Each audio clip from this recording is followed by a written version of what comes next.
قوم میں علانیہ فحاشی ہو جائے،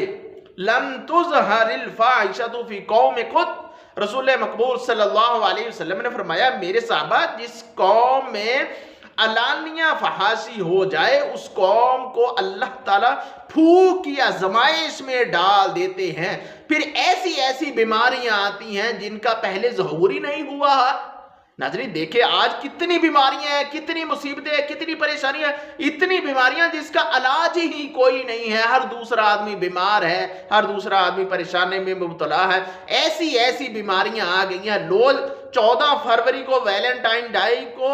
اتنا زیادہ مناتے ہیں خوشیوں کے ساتھ، یہ ہندوؤں کی رسم ہے، یہ انگریزوں کی رسم ہے۔ آج ہم مسلمان ہیں، ہم فحاشی کو عام کر رہے ہیں، ایک دوسرے کو پھول وغیرہ گفٹ دے دیتے ہیں، لیکن یہ اسلام کے خلاف بات ہے۔ ہم مسلمان ہیں، اللہ نے ہمیں عزت دی ہے، اللہ نے ہمیں مسلمان پیدا